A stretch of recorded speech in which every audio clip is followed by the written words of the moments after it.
gostaria só de me apresentar. Meu nome é Matheus Adami, eu sou sócio do Pereira Neto Macedo Advogados e vou ficar encarregado aqui da moderação desse painel. Nós temos um tempo curto para o painel, então farei só uma brevíssima introdução, já pegando um gancho no que o José Carlos ponderou sobre o tema. E aqui já também agradecer a organização do evento pelo convite e colocar uma pequena pressão aqui sobre o nosso painel, porque os demais painéis têm sido excepcionais, então a gente aqui tem o dever de manter, no mínimo, o nível do que o IBRAC está entregando, principalmente nesse momento de pandemia e de distância entre todos nós. O tema aqui são as inovações da advocacia da concorrência e onde que esse tema se insere, né? Como o José Carlos bem ponderou, nós tivemos o advento da Lei de Liberdade Econômica, que trouxe novos parâmetros para a relação entre Estado e sociedade, principalmente no sentido de colocar novos contornos e contornos mais claros para o exercício da liberdade econômica, né, em decorrência lá de um princípio constitucional que todos conhecemos, que é o da liberdade de iniciativa. Além disso, ela trouxe também a figura do abuso de poder regulatório, que é uma forma, talvez, adversarial, né, de colocar o Estado e a sociedade empreendedora. E a advocacia da concorrência acaba se inserindo nisso, né? Então, ela é um meio tradicional de interação, né, entre os agentes do Sistema Brasileiro de Defesa da Concorrência e os órgãos encarregados de intervenção no domínio econômico, e hoje eles se deparam com esse desafio de adaptar essa dinâmica da advocacia da concorrência à luz da Lei de Liberdade Econômica. E, além disso, também não podemos deixar de mencionar que os órgãos públicos em geral, né, da administração pública federal, hoje são obrigados a realizar, ou passarão em algum momento a serem obrigados a realizar análise de impacto regulatório, o que coloca um ônus de motivação também para qualquer tipo de intervenção no domínio econômico.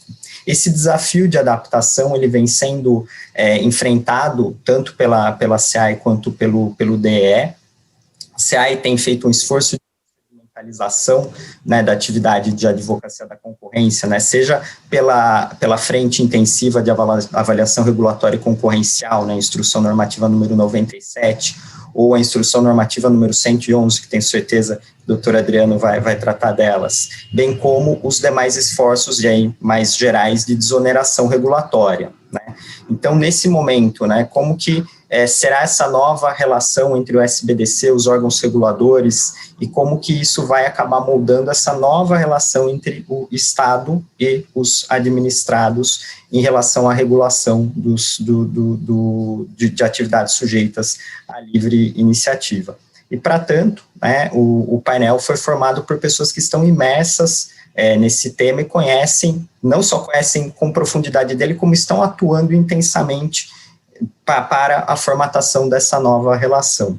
Então, eu já chamo aqui para compor a nossa tela, né, e na ordem das apresentações, o doutor Adriano Paranaíba, que é subsecretário de Competitividade e Melhoria Regulatória da CEAI-CETEC, doutor em Engenharia e Transportes do Instituto Federal de Educação, Ciências e Tecnologia de Goiás, a doutora Fabiana Tito, sócia da Tendências Consultoria Integrada, doutora em Economia pela USP e diretora de Economia do IBRAC, doutor Guilherme Rezende, economista-chefe do DE-CAD, doutor pela LSI e professor do IDP, doutora Amanda Flávio de Oliveira, sócia da Advocacia Amanda Flávio de Oliveira, doutora em Direito Econômico pela Universidade Federal de Minas Gerais e professora da UNB, e Denis Alves Guimarães, advogado, sócio da GPR, doutor em Direito pela USP e pesquisador visitante pela Universidade de Michigan e também proponente do painel, a quem eu agradeço o convite pela moderação. Antes de passar a palavra para o doutor Adriano, só gostaria de consignar que as perguntas podem ser feitas pelo instrumento do Q&A que vocês podem ver aqui embaixo, ou por meio de mensagem endereçada aqui a nós, participantes. Eu vou sistematizar as perguntas e as farei ao final. Peço aos palestrantes que se atenham ao tempo determinado para que a gente consiga ter a nossa tradicional meia hora de discussão ao final. Então, passo agora a palavra ao doutor Adriano Paranaíba para iniciar o nosso evento. Peço que ele se atenha aos 15 minutinhos que estão designados a ele. Muito obrigado. Agradeço muito, não só ao Denis, proponente do painel, pelo convite, mas também especialmente pelo IBRAC. Esse evento, né, o 26º já evento aqui, que realmente é referência para as discussões relacionadas à concorrência no Brasil. Então, agradeço muito, fico muito honrado pelo convite, a minha pessoa. Vou já, para ganhar tempo, já vou compartilhar aqui a nossa tela dessa pequena apresentação. Tá aparecendo, é o mantra do novo milênio, né? Da pandemia, né? Vocês estão vendo a minha tela, né? Acredito que todo mundo está tranquilo. E então, dentro dessa lógica, o que nós estamos querendo propor aqui nessa apresentação é mostrar justamente tudo isso que o Matheus sinalizou, que a SEAI vem contribuindo para esses temas que são tão importantes hoje no Brasil, que são vitais hoje para essa discussão da questão que esses dois alicerces que foi falado muito bem pelo Matheus, do abuso do poder regulatório e da desoneração regulatória, são as sinalizações de uma nova perspectiva sobre a questão de melhoria regulatória. Não podemos fazer nenhum tipo de injustiça temporal histórica com o Brasil. Nós tivemos ali uma importância muito grande do começo da implantação das ideias de melhoria regulatória, e agora, né, o processo evolutivo nos convidou para fazer dar essa importância para a melhoria regulatória, principalmente guiados pela Lei da Liberdade Econômica, que vem trazer para a gente essa ideia de que regular bem é regular menos, é acreditar mais na boa-fé, e a gente mesmo assim, dando essa liberdade econômica, os reguladores estarem ali para garantir a segurança jurídica, garantir a tranquilidade para a sociedade, de que a liberdade econômica não vai de forma nenhuma trazer algum tipo de lesão para a sociedade. Então, esses são os pontos que são importantes da gente considerar, né? Dentro disso, o que a SEAI está trabalhando hoje, e o que eu quero trazer na minha breve apresentação, são esses tópicos, começando aí pelo FIAC, depois da instituição normativa, nossa calculadora de onerosidade regulatória é o nosso website, que foi lançado recentemente. Já começando aqui com a nossa frente, a FIARC, né, que a gente está trabalhando aqui dentro da SEAI, recentemente ela foi publicada, mas né, por causa ali da janela regulatória, ela começou a entrar agora valendo em 1º de novembro. Então, os fundamentos legais são a Lei da Liberdade Econômica, né, a instrução normativa da SEAI propriamente dita, que institui ela, e o decreto 9.745, que dá essas competências para a SEAI, para a gente fazer esse papel importante, que é o objetivo de fazer essa identificação de normas infralegais que possam estar trazendo algum tipo de distorção ou que tenham algum tipo de caráter competitivo. Lembrando que o grande objetivo é realmente a gente contribuir para fazer a proposição dessas melhorias regulatórias junto com os órgãos que emitem essas normas. A independência das agências e a autonomia das agências e dos reguladores é algo indiscutível para a SEAI. Então, o que nós queremos fazer é, dentro das competências que a SEAI já tem, poder contribuir, poder sinalizar algo que a gente acredita que seria interessante realmente, uma avaliação nova da agência ou do regulador, do órgão regulador, para você sinalizando que ali há uma possibilidade da existência de abuso regulatório, que no caso da nossa instrução normativa sinalizam 9 eixos, questão de enunciados que dificultam a entrada de novas pessoas, entrantes, enunciados que possam trazer alguma restrição de mercado. Então, tudo isso trabalha bastante dentro dessa lógica. Para ficar bem claro, acredito que a nossa instrução normativa ela ficou um pouco extenso nessa parte, mas com o objetivo de deixar bem claro, né, e é um dos princípios que nós queremos para todas as atividades da SEAI, dar um máximo de transparência. Então, nós vamos avaliar como um abuso regulatório. Existem uma série de critérios que nós vamos avaliar ali dentro.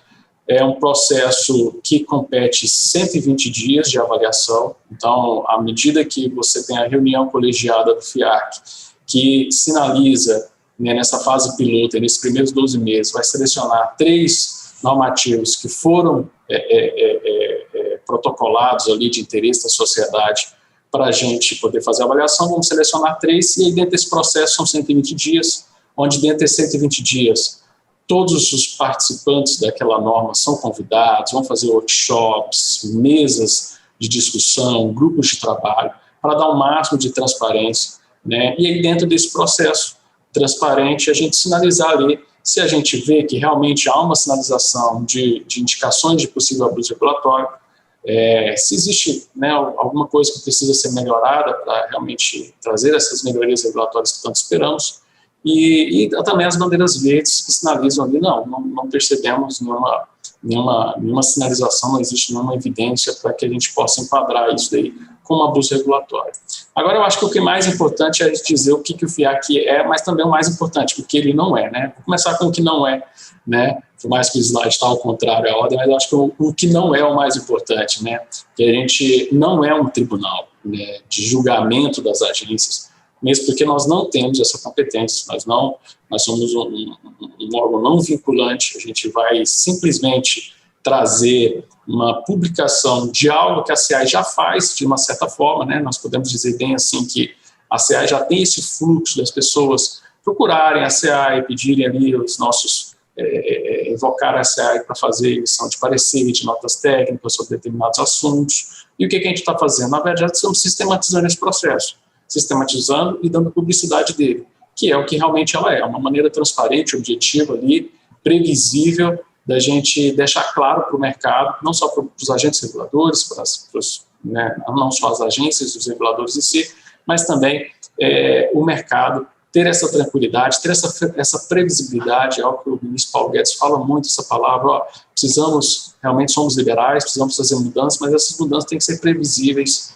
têm que ser sinalizados os processos para o mercado, para que a gente não, porque isso para o liberalismo a pior coisa é mudanças que realmente não há uma participação, que não há uma divulgação dessa mudança, ela chega ali de repente e muda. Então, estamos trabalhando muito dentro dessa lógica.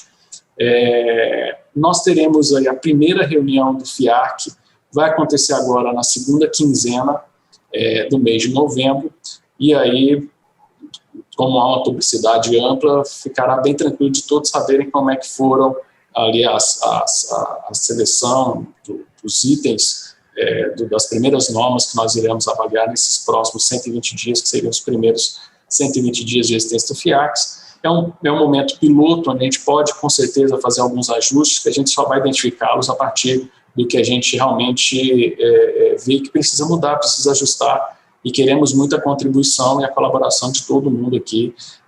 Lembro que na consulta pública do FIAC houve muita contribuição, não só do IBRAC, mas de uma série de associados. Isso foi realmente muito enriquecedor para nós, né? A gente não cansa de dizer que o mercado não está aqui dentro do gabinete, então a gente precisa saber das informações de mercado para poder tomar as melhores decisões possíveis, né? E fazer os ajustes necessários.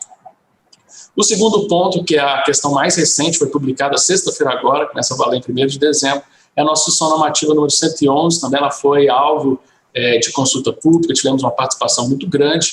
Por quê? Porque uma das competências que a CEAI tem, que é muito importante, é aquela participação, aquela manifestação nas consultas públicas dos regulados, dos reguladores, dentro do processo ali de publicação de novas normas. Então, dentro daquele período ali de 45 dias que é aberto consulta públicas de novas normas, a CEAI tem uma obrigação até legal de ter que se manifestar, principalmente das agências reguladoras, é uma obrigação mesmo, dos demais regulados, reguladores de mercados, a gente também participa, para sinalizar o nosso posicionamento, que a gente acha que dentro dessa nossa questão da advocacia da concorrência, o que é necessário alterar ali. Então, o que a gente fez? Nós criamos essa instrução normativa com o objetivo de novo, dar transparência aos critérios.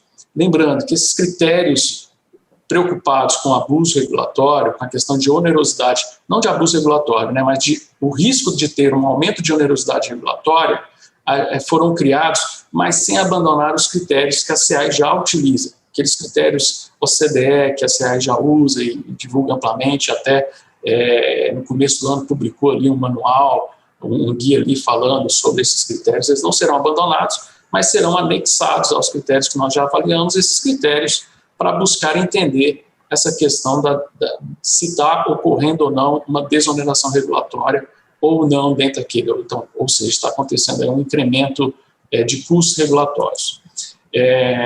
Para isso, entender essa questão da onerosidade regulatória, criamos 5 critérios, e esses 5 critérios estão extremamente alinhados com os 9 pontos ali que são identificados dentro do FIAC. Então, o objetivo é realmente termos uma convergência de entendimentos da importância de entender: será que as obrigações regulatórias estão trazendo um custo adicional? Será que realmente elas vão trazer mais custos do que benefícios propriamente dito? Será que esses requerimentos técnicos eles são exagerados? Será que eles podem estar privando a participação de outros agentes no mercado, né? A questão de restrições, proibições, será que elas realmente fazem sentido? Será que o custo realmente tolerável pela sociedade? Que é uma coisa muito importante de fazer. Será que vai ser um peso muito grande para a sociedade, por mais que todas essas ações tenham benefícios, mas se o custo for muito maior que o benefício, realmente não seria interessante, teria que buscar outras alternativas. Não que deveria se desistir da ideia daquela norma, mas buscar outras alternativas dela acontecer sem trazer esse custo alto. O licenciamento, dentro ali da lógica, né, do licenciamento 4.0 que nós estamos implementando, e se a norma é muito complexa, se é muito difícil o entendimento, será que, né, uma coisa que, quando eu cheguei aqui na Esplanada, uma coisa que me deixava muito intrigado, era o pessoal falar assim: não, é só, se você fizer uma interpretação, cabe uma interpretação jurídica, é só ler a exposição de motivos. Eu falei assim: não, mas se a gente precisa interpretar a norma, ela não está boa, né? O importante é ler ela e tá tranquilo, né? Porque se cabe interpretação, cabe também interpretações. E isso é um grande problema. Isso atrapalha muito, né? Então, isso vai trazer um tratamento desigual aí dentro da sociedade, né? Só que para isso também, nós fizemos questão de colocar dentro da nossa instrução o que nós entendemos. Primeiro, quais são os padrões pró-concorrência. Então, dentro desses itens, dentro desses critérios, quais são os padrões pró-concorrência dentro deles e os quesitos orientadores que nós vamos trabalhar. Ou seja, aquela lista de quesitos, no momento nenhum ela teve o objetivo de ser exaustiva. O objetivo principal dessa lista era o quê? Quando a CEA for propor a sua manifestação ao longo dos 45 dias, ou dependendo do prazo ali que houver aí a consulta pública, nós fazemos aquelas perguntas: poxa, como eu falei agora há pouco, nós não temos todas as informações aqui dentro da CEA, então a gente tem que buscar essa informação. Então, como é que a gente busca essa informação? Fazendo perguntas para o mercado, para o órgão regulador, para a gente entender: olha, será? Então, tem uma série de perguntas lá de: será que não foi avaliado? Tem outras alternativas? Tem outras opções que foram levantadas, foram consideradas? Qual o custo que isso poderia causar? Né? Será que existe essa norma no exterior? Quais países que têm essas normas e quais que não têm, por exemplo? Se houve algum estudo, um benchmarking? Então, todas essas questões, o objetivo dela não é que a gente ali, para quem vê a norma, acha que nós vamos responder todas as questões. Não, ali o objetivo é olhar a norma que está sendo proposta e enumerar ali quais aqueles quesitos que seriam interessantes perguntarem para o mercado, serem perguntados para os órgãos reguladores, para que com as respostas, com as informações de quem ali está envolvido e mergulhado dentro do processo, a gente poder entender de fato qual pode ser o real impacto sobre a concorrência, a competitividade ali daquela situação. Então, esse é o grande objetivo dessa nossa instrução normativa. Só que houve dentro da consulta pública muitos questionamentos, né? Tipo, mas medir custo é difícil, a gente não tem uma tradição de medir custos no Brasil. Existe um estudo da UERJ falando que só 8% dos nossos ARs que usam dados quantitativos nas suas análises, né? E a gente vê que não é uma questão de não querer fazer essas contas, né? Porque realmente existem dificuldades de acesso a metodologias nesse sentido. Então, para contribuir com isso, a CEAI também no evento de sexta-feira, que nós reunimos, tivemos mais de 100 participantes representando os reguladores federais, fizemos o lançamento da nossa calculadora reguladora, CalReg, claro, numa fase beta, né, inicial, para a gente fazer essa discussão, né, para buscar justamente trazer ali quais são as possibilidades de medir custo. Então, nós criamos ali na nossa plataforma, temos ali colocamos ali de forma fácil ali uma planilha para a pessoa conseguir identificar e ir preenchendo para auxiliar, né, não só nas suas publicações de AIR, mas também todas aquelas questões relacionadas a custo, a gente entender. Lembrando que a gente olha três vertentes de custo, né? Os custos financeiros diretos, custos de conformidade e custos para a administração pública, né? Dentro dessa questão dos custos de conformidade, temos possibilidade, e é bem didático, depois já está disponível, daqui a pouco eu passo o nosso endereço. Então, você tem todas essas possibilidades de aferição de custos relativos a esses itens. Não tiramos da cartola isso, né? Nós realmente pegamos o que a gente tem de melhor de benchmark, pegamos ali o SCM, que é muito utilizado já dentro da administração pública federal brasileira, mas adicionamos a questão da análise de custos de conformidade, que é um benchmark muito importante à Austrália, e colocamos as questões financeiras que a gente vê presente lá dentro da calculadora do Reino Unido, que realmente traz a questão de valor presente líquido, de uma série de coisas interessantes. E essa calculadora, né, então, ela tem uma interface muito fácil, a pessoa ela vai preenchendo, tem uma série de dúvidas que a pessoa pode ir tirando, a pessoa vai preenchendo aquilo lá, vai automaticamente gerando um relatório financeiro, e também uma visão executiva, né? O pessoal começou a apelidar aqui de tabela, aba Paulo Guedes, é aquela que você vai mostrar para o ministro, aquela que você vai mostrar porque ninguém quer ver uma tabela maluca cheia de números, a gente quer ver o tamanho do impacto, então tem ali a tabela executiva. E aonde que a gente vai disponibilizar essa tabela, essa calculadora? Dentro, né, do nosso site único de regulação, né? Estamos aí tentando aproveitar aí o protocolo de boas práticas regulatórias lá no artigo 7º, que foi feito nos Estados Unidos, para a gente ter ali um hub, de fato, né? Um local de informações, de concentrar informações sobre a regulação.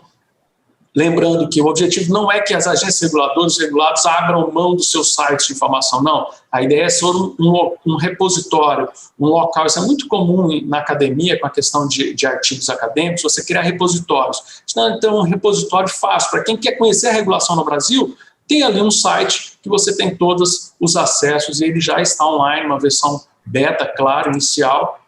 Já mudou algumas coisas aí desse print, a gente já tem a divulgação lá da calculadora, para ser bem fácil, com todos os dados, as agendas regulatórias, né, notícias que está acontecendo com as regulações, guias e manuais. Então, tudo isso aí a gente trabalha bem forte dentro desse processo.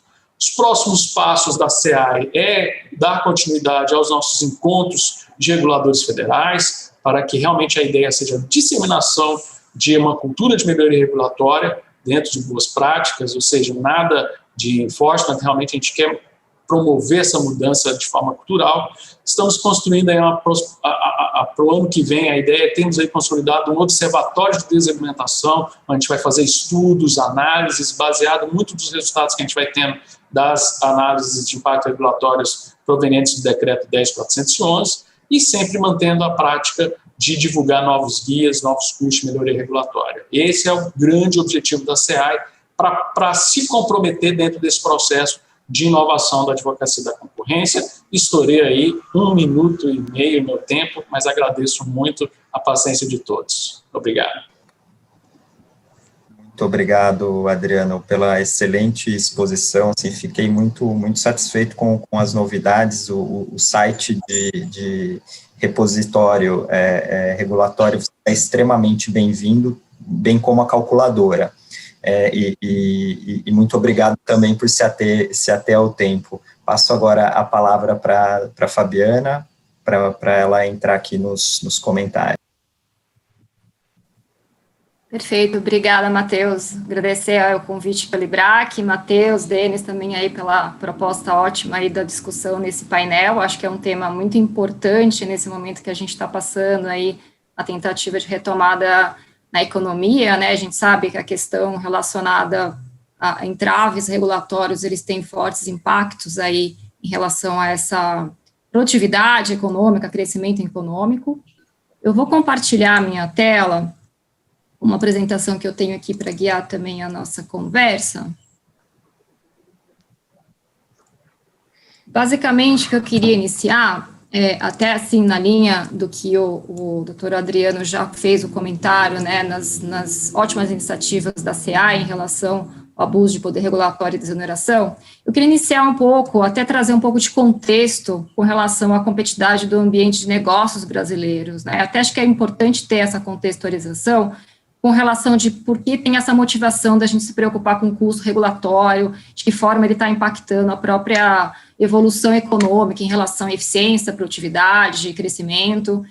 Aqui eu trouxe algumas estatísticas que são usadas para avaliação do Brasil na ótica de indicadores internacionais com relação, de fato, à competitividade, né? A gente tem aí em torno de 2 ou 3 indicadores globais, um deles chamado de Global Competition Report, que é do Fórum Econômico Mundial, onde ele faz um mapeamento de 141 economias em diversos indicadores, sendo alguns dos indicadores relacionados com temas regulatórios, eficiência de mercado, eficiência de desenvolvimento do mercado financeiro, enfim, tem várias infraestruturas, instituições, tem várias drivers ali que eles utilizam e fazem um ranqueamento, né? O Brasil, nos últimos 10 anos, ele teve uma piora em relação à posição dele em aspectos globais.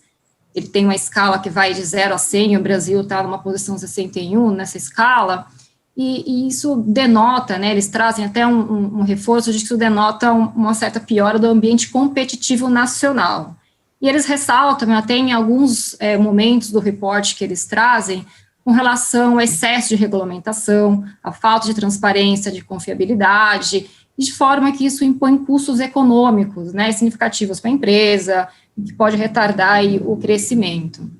Aqui até, inclusive, é um overview de todas os indicadores que são utilizados nesse indicador, né, global utilizado, onde o Brasil ele está aí no ranqueamento um pouco não tão desejável, né, numa posição 71 de 140 países, em especial, assim, algumas classificações, tipo instituições, a parte regulatória, elas também ficam aquém aí de uma média razoável em termos de comparação aos demais países. Na mesma linha, o Doing Business, que é do World Bank, também faz uma avaliação com relação também à competitividade, né, a facilidade de negócios no país, considerando cerca de 190 economias.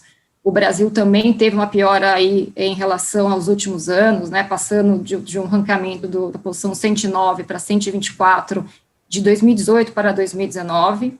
Inclusive, foi um dos pontos que até ensejou um pouco a consulta pública da própria SEAI com relação à desoneração regulatória, né, isso foi até, inclusive, discutido ali nas frentes dentro da SEAI. E, por fim, assim, só para a gente trazer essa contextualização, também tem um relatório de competitividade feito pela CNI, que é a Confederação Nacional da Indústria, onde ela também faz uma comparação pegando países um pouco mais similares, né? Eles analisam aí cerca de 18 países mais focados aqui na América Latina, e ainda assim o Brasil também ele tem aí uma indicação não muito favorável em relação ao ambiente de negócios, né? E eles ressaltam aí também uma questão de problemáticas em relação à regulação do setor privado e também com relação à própria onerosidade da regulação. Aqui também, então, tem uma comparação, onde a gente observa que o Brasil aí está num ranqueamento quase no fim da fila, ganhando apenas da Argentina em relação a uma classificação geral. Então, assim, eu trouxe isso mais para a gente ter essa contextualização da motivação dessa discussão aí do abuso de poder regulatório, da desoneração regulatória, né? Tem todo aí um racional em relação a gente buscar uma racionalidade de custo-benefício de regular e não regular. Então, acho que é sempre muito importante ter ali a identificação clara do problema regulatório, evitar regras desnecessárias. Eu vou comentar um pouco mais à frente a necessidade de a gente ter avaliações, principalmente do ponto de vista econômico, né, mais claras em relação ao custo-benefícios dessa regulação, fazer uma ponderação do que de fato é necessário, né, em relação a colocar em prática esse enforcement de mudanças regulatórias que vão ser exigidas, né, a gente sabe aí que tem previsão na legislação brasileira, seja pela liberdade econômica ou mesmo pelo decreto do AIR, assim, traz bastante objetividade em relação a esses critérios, mas o importante aqui é a gente saber como isso vai ser aplicado em prática, né? E assim, em termos de benefícios, é sempre importante ter que essas análises, elas sejam pautadas em evidências, né? A gente tem aí toolkits da OCDE, padrões instrumentais bem claros, né, bem amparados em relação a instrumentos mundiais, então acho que é importante trazer isso à tona ali para que fique mais claro em relação ao que deve ser considerado numa alteração de imposições regulatórias. E no aspecto de defesa da concorrência, né, até na advocacia da concorrência, a gente vê várias frentes, o Guilherme do DE vai depois comentar um pouco as várias frentes que da advocacia da concorrência também tem feito com relação a isso, a identificação de problemas que possam ter impactos regulatórios na concorrência, e também aí, como o doutor Adriano comentou, também do ponto de vista da CEA, via FIARC, via instrução normativa, né. Aqui ele já fez uma ótima exposição do que é o FIARC, né, que é essa frente intensiva de avaliação regulatória concorrencial, mas eu vou só ressaltar alguns eixos do ponto de vista mais econômico, né, assim, que é a relevância desse tema aqui na nossa discussão desse painel. Entre as motivações, é muito claro que é a questão de potenciais distorções competitivas que possam derivar, né, dessas regulações impostas, né, decorrer ali do poder do regulamentador. Importante ter ali, claro, essas observações que já vêm, inclusive, dos próprios toolkits da OCDE, que trazem bastante informações objetivas com relação a essas cautelas, e é sempre, claro, ali ter a identificação e avaliação das normas, propor melhorias de conjuntos de normas infralegais, adotar uma análise de impacto regulatório com ferramentais e normas mais claras, né, assim, tem vários, o próprio FIARC traz ali vários critérios de avaliação bem objetivos, que eles dizem respeito a revisar as normas, estimular a eficiência, melhorar o ambiente de negócio, analisar com cautela o próprio AIR, né, de que forma ele foi implementado, acompanhar o mercado, manifestar acerca desses atos que possam prejudicar o mercado, propor políticas concorrenciais. Então, tem uma série ali de critérios objetivos em relação à sua própria avaliação, né, e assim, dentre todos eles, assim, tem sempre a preocupação de identificar o próprio abuso, né, regulatório, se por acaso está acontecendo alguma reserva de mercado, alguma situação que está aumentando o custo de transação sem ter um benefício contrabalanceando ali, uma criação de uma demanda artificial, uma restrição à livre concorrência, uma barreira à entrada, uma restrição que possa, porventura, ter o efeito oposto, né? Então, tem toda ali esse amparo ali que guia a própria frente do FIARC. E eles estabelecem algumas frentes ali em relação à identificação, situações, digamos, flags, né, assim, bandeiras amarelas, vermelhas, onde poderia ter um mapeamento de situações um pouco mais problemáticas. Em relação também à própria instrução normativa, né, de desoneração regulatória, ele também dispõe ali de uma metodologia, como o Adriano comentou, uma metodologia mais clara com relação à análise do ambiente regulatório e a diminuição de custos de negócios, que acho que é o que a objetivo aqui, né, no nosso painel é trazer isso para mais discussão, e ter critérios orientadores, né, acho que ele comentou ali das 5 frentes, mas eu vou só ressaltar aqui os aspectos econômicos mesmo em relação a essa discussão de desoneраção regulatória, né, os critérios, eles têm que ter objetividade, né, na sua avaliação, ou seja, são quesitos que tem que ter uma avaliação clara do impacto que estão impondo em relação à própria concorrência, fazer uma análise de custo-benefício para evitar distorções e assimetrias concorrenciais, ou seja, a gente observa aí algumas preocupações ou algumas imposições de regulação que não se atém muito a possíveis consequências assimétricas, né, propondo, inclusive, tendo até como consequência a imposição de barreiras, sem ter devidamente o endereçamento do problema que está sendo identificado, né. Exigências não devem onerar os agentes, então tem que tomar um pouco de cuidado, acho que até na linha do Adriano, de trazer essa proposta aí da calculadora de onerosidade, é importante ter essa calibragem de que forma os agentes do mercado, eles não podem estar ali sendo onerados de forma desproporcionada.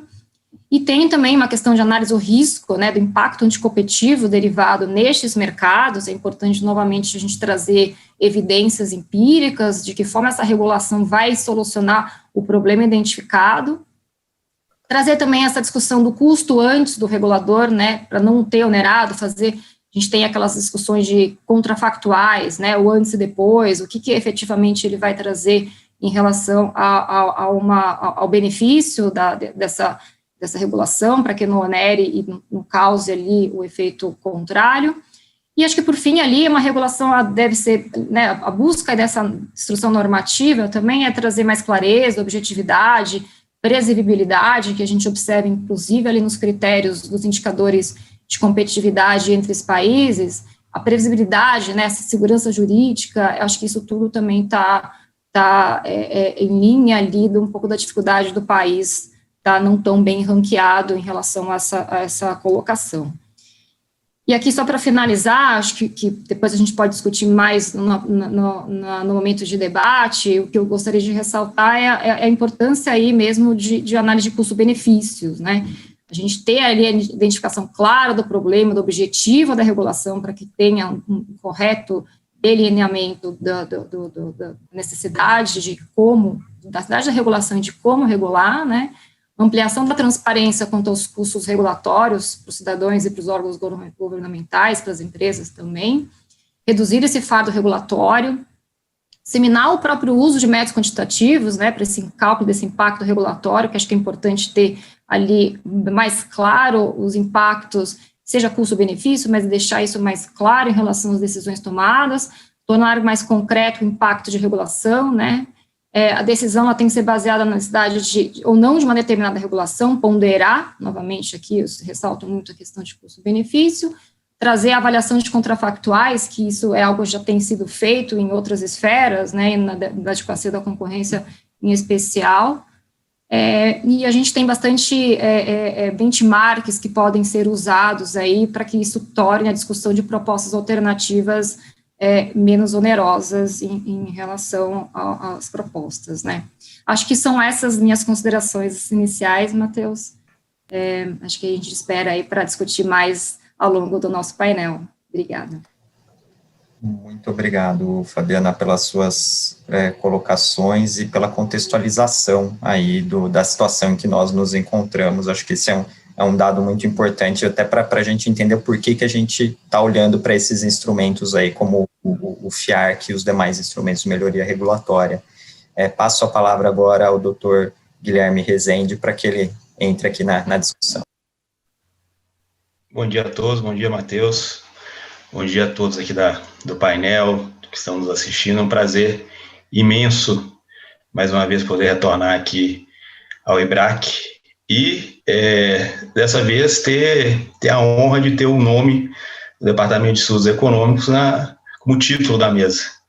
Eu realmente nunca imaginei vir ao EBRAC com essa honra de poder falar exclusivamente do que a gente está tratando, está desenvolvendo no departamento em relação ao tema tão importante sobre a advocacia da concorrência. Eu quero já compartilhar, então, minha tela com vocês. Eu trouxe poucos slides aqui para falar o que a gente está fazendo em termos de advocacia da concorrência no CAD, e deixar mais para o debate. Eu acho que vai ser bastante interessante poder responder perguntas. Acho que tem um debate bastante interessante. E um ponto que a Fabiana trouxe, e que eu fiz questão de trazer de novo aqui nessa minha apresentação, iniciar falando disso, que eu acho que é o pano de fundo de toda essa discussão desse peso regulatório que existe no Brasil, né?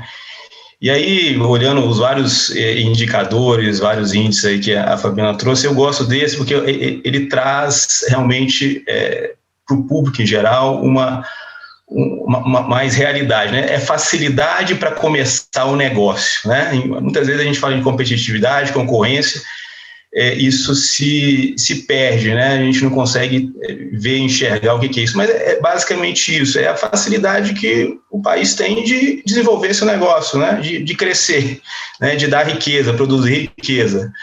E realmente a posição do Brasil tem sido, para falar uma palavra bem elegante, desconfortante, né? Do ano passado, né, para esse índice de 2020, nós caímos 15 posições, né? Então, o nível é ruim e a dinâmica tem sido ruim também, né? Se a gente estivesse lá embaixo e numa posição de crescimento também, talvez seria um pouco melhor.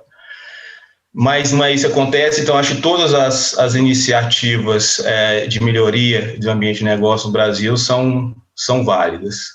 E no caso do CAD, eu acho que a gente tem um papel e uma posição interessante nessa discussão. Por quê? Porque a gente observa na prática, ao analisar os casos, né, de área de concentração, de condutas, a gente observa na prática qual realmente são os impedimentos e, no caso aqui, as barreiras regulatórias existentes que prejudicam a concorrência. Muitas vezes a gente sabe, se não houvesse determinada barreira regulatória, não existiria tal conduta, ou o ato de concentração poderia ser aprovado sem restrição. Mas vendo, né, tantas barreiras, a gente tem um trabalho maior de investigar e dar uma solução para esse caso. E eu sempre gosto de falar, quando estou falando do CAD, das suas funções, né? A gente tem a função preventiva, repressiva e educativa. E essas funções, elas se autoalimentam, né?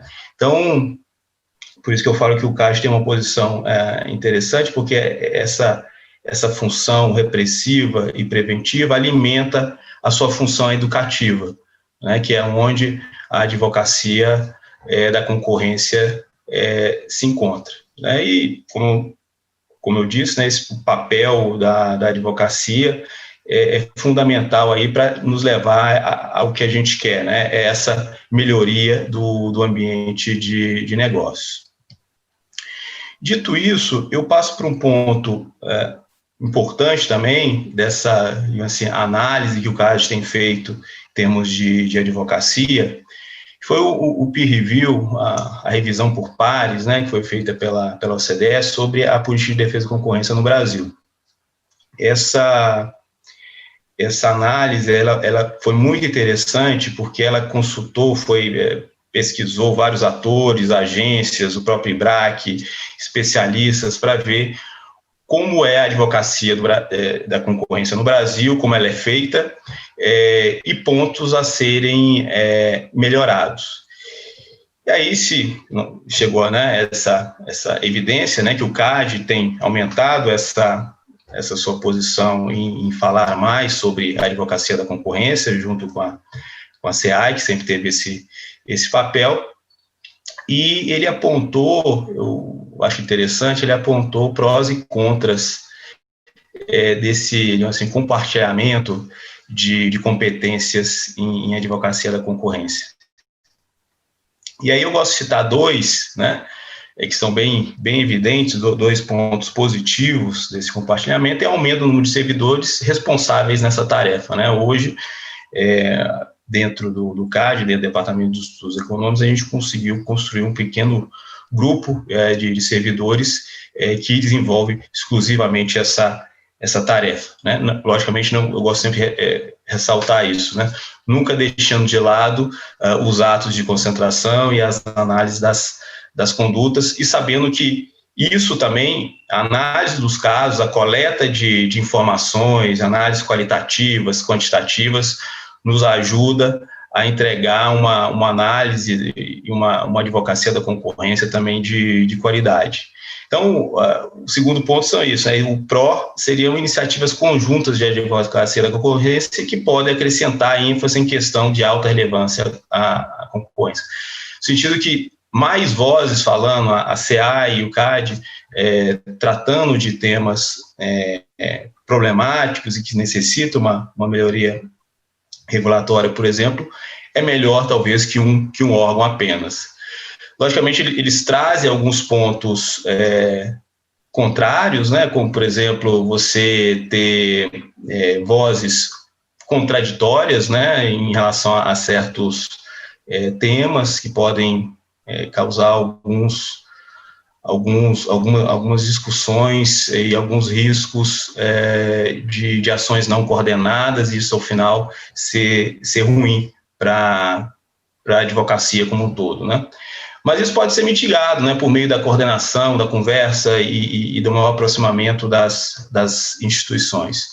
Então, o retrato final que a OCDE traz, não só do papel da advocacia da concorrência no Brasil, mas também em relação à análise de condutas e atos de concentração, é um cenário bem positivo de como tem sido feito, e isso nos deixa felizes e em uma posição de tentar sempre melhorar esse tipo de análise.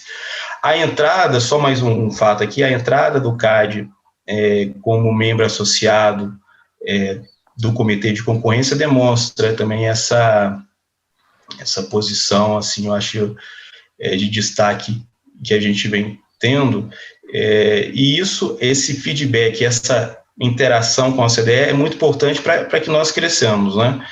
Vários pontos, várias melhorias na nossa própria legislação de defesa da concorrência é fruto dessa interação com a OCDE, né? A própria lei de 2011 da defesa da concorrência, ela foi fruto de um peer review anterior de 2010, né, que trouxe, por exemplo, a análise ex ante de atos de concentração, que foi um alinhamento com as melhores práticas mundiais.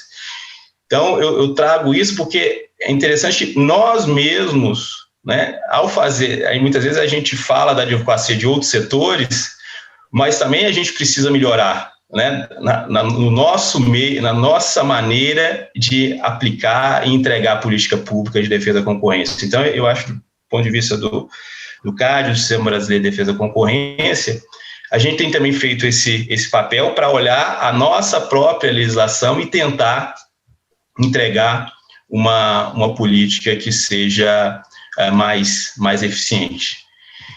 E falando de advocacia, especificamente os produtos que nós temos feito, né, e incrementado ao longo desses anos, para tratar de advocacia, a gente faz isso por meio de notas técnicas, temos feito isso em grande parte das consultas públicas das agências reguladoras, temas e discussões legislativas também, que achamos importante a nossa presença, temos emitido notas técnicas também, né, no departamento, por meio do Departamento de Estudos Econômicos. Um outro produto são esses cadernos do CAD, que a gente tenta consolidar toda a jurisprudência de determinados mercados, e ali também tratar de gargalos regulatórios, né, aquilo que eu falei no início, né, ao olhar os casos concretos, né, de atos de concentração ou de condutas, a gente consegue identificar essas barreiras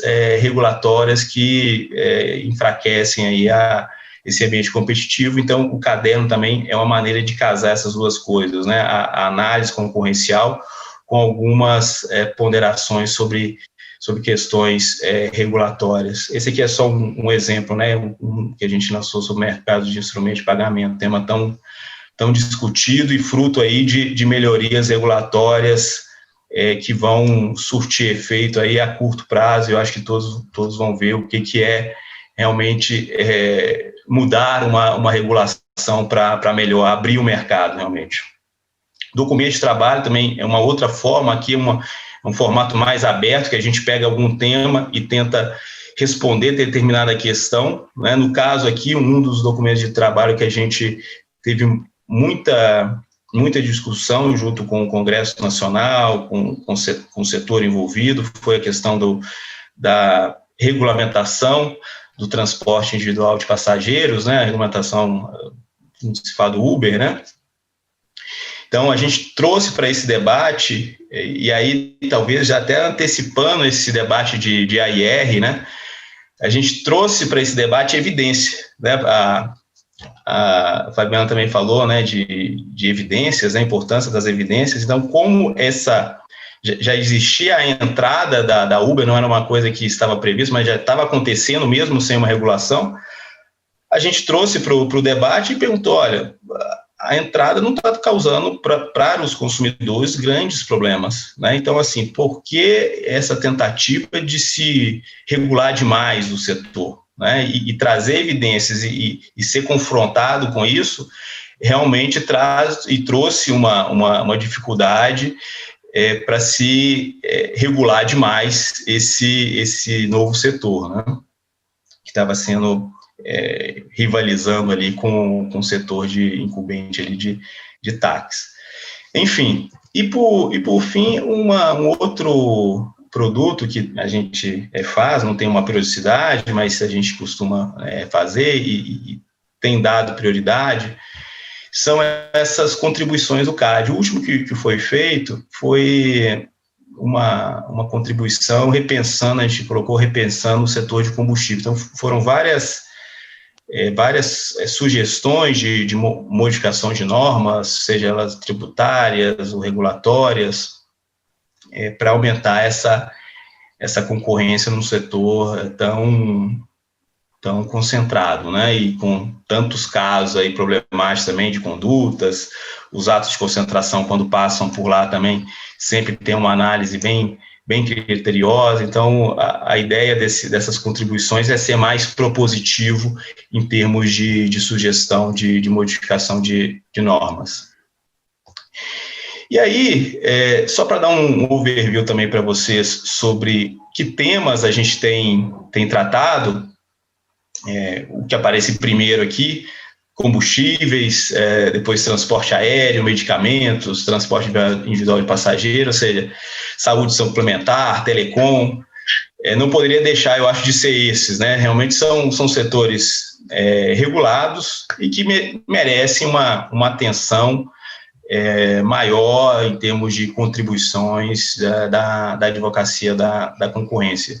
E eu trago também um documento de trabalho que nós fizemos, que quem tiver interesse, quiser ver todas essas notas técnicas, um resumo, né, e um índice com todas elas, a gente lançou esse trabalho sobre a história do Departamento de Estudos Econômicos, né, que começou lá em 2009, estamos completando esse ano 11 anos, então a gente lançou também esse documento para deixar também claro e transparente para quem quiser consultar tudo que foi feito e ver essa tendência de aumento da nossa atuação em termos de advocacia da concorrência. Só para dar um outro número aqui, né, de março a novembro desse ano, nós já elaboramos 20 notas técnicas, né, só se a gente, né, nos restringir só em notas técnicas sobre advocacia da concorrência, né, e aí tratando dos mais variados assuntos, não só ligados à pandemia em si, que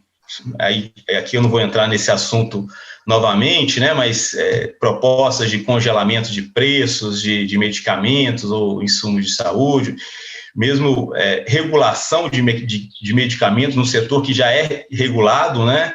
Então, é interessante que no Brasil muitas vezes se pensa regulação sobre regulação, então esse tema realmente de desoneração regulatória e melhoria do ambiente regulatório é fundamental a gente ter, e quanto mais vozes eu acho a gente conseguir ter nessa discussão, né, a favor disso, melhor. Então, assim, ter as agências juntos, né, conversando e debatendo isso de maneira transparente, clara, eu acho que é fundamental.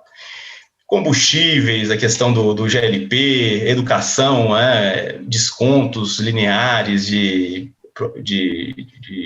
mensalidades de escola, também foi alvo de nota técnica. Telecomunicações, não só em meio à pandemia, tirando a questão da pandemia, a discussão, a melhoria e outras modificações na regulação de setores continuaram, e a gente também continuou emitindo notas técnicas em consultas públicas, né? Transportes também, nos seus mais variados modais aí, temos atuado. Então, eu acho que esse número, né, de 20 notas técnicas, então, pouco tempo, mostra, em relação à advocacia da concorrência, eu acho que mostra esse foco cada vez mais forte que o DEB vem tendo em atuar nisso, sempre falando, né, não deixando de lado os casos de conduta e ato de concentração. Temos um time forte dedicado a esses casos também. E, por fim, esse aqui é meu meu último slide, nessa trajetória aí de avançar e nos capacitarmos para a advocacia da concorrência, a gente fez uma parceria recente, né, com a OCDE, e aí no final vou comentar, tem até uma sinergia grande aí com o que o Adriano falou, foi pegar esse know-how da OCDE, eles chamam de Competition Assessment, né, e fazer junto com eles, estamos em vias de assinar um acordo com eles, para pegar 2 setores e trabalhar em conjunto com eles, logicamente, eles liderando, passando esse know-how para a gente, mas a gente o CAD vai ter 2 pessoas do Departamento de Estudos Econômicos, full-time, trabalhando com a OCDE nesse Competition Assessment, né? Que acho já está muito em linha aí com o que já foi dito das ações aí da CEAI também, né? Contribuir aí para a eliminação dessas barreiras aí à concorrência, e isso que a gente quer entrar e entender de perto o método de trabalho na identificação dessas restrições à livre concorrência e o desenvolvimento final, né, acho que a OCDE também é sempre propositiva, né, em dar medidas, ou desenvolver medidas alternativas aí, menos restritivas, que alcancem o mesmo resultado. Então, setores que escolhemos e que dentro do CAD também tem muita discussão nos casos, né, como eu disse, setor de portos e o setor de aviação civil. Acho que o setor de aviação civil, em especial, é um setor muito oportuno a se fazer isso, né, tendo em vista todo o contexto que a gente está vivendo e a necessidade de mudança, né, um rearranjo desse setor vai ser necessário. Então, eu acho que ao final de um ano, eu acho que sair com prognósticos e medidas pró-concorrência para esse setor especificamente vai ser muito, muito interessante. Um ponto aqui é que a análise da OCDE, ela é bastante interessante e coloca muito peso na articulação com os agentes de mercado, com os agentes de governo. Então, dentro esse método aqui de identificação e de proposição de alternativas, a gente vai conseguir conversar com vários agentes, seja eles públicos ou privados, e entender também esse know-how, né, de interação e de, digamos assim, esquematização das ideias e das sugestões é muito, muito caro, vai ser muito importante para a gente também. Fazer isso, replicar isso depois, né, em outros setores. Então, entender como isso funciona, eu acho que vai ser, eu acho de suma importância aí para a gente continuar com essa agenda de advocacia da concorrência daqui para frente, né, conseguir replicar com qualidade esse tipo de análise. E isso está previsto aí para começar agora no final do ano, mais ou menos um ano e 6 meses aí para entregar os dois setores analisados. Com certeza, acho que todos que estão nessa mesa aqui serão chamados para discussão nas mesas que são propostas por essa metodologia da OCDE para discutir melhoria regulatória nesses setores.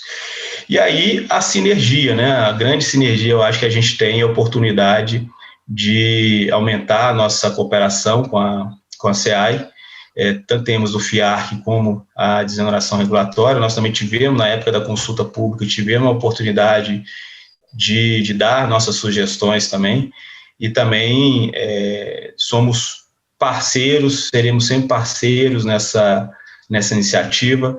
O CAD sempre esteve de portas abertas para discutir os casos, dar nossa opinião, nossa sugestão, e até voltando no ponto que eu trouxe inicial ali, sobre os prós e contras ali de 2 agências, 2 órgãos falando de advocacia da concorrência, eu acho que essa grande oportunidade, talvez outros países não tenham, de ter duas vozes coordenadas, tratando de temas muitas vezes difíceis, e eu acho que a cooperação e a coordenação de esforços tem, eu acho, ganhos para essa advocacia, para realmente se implementar mudanças.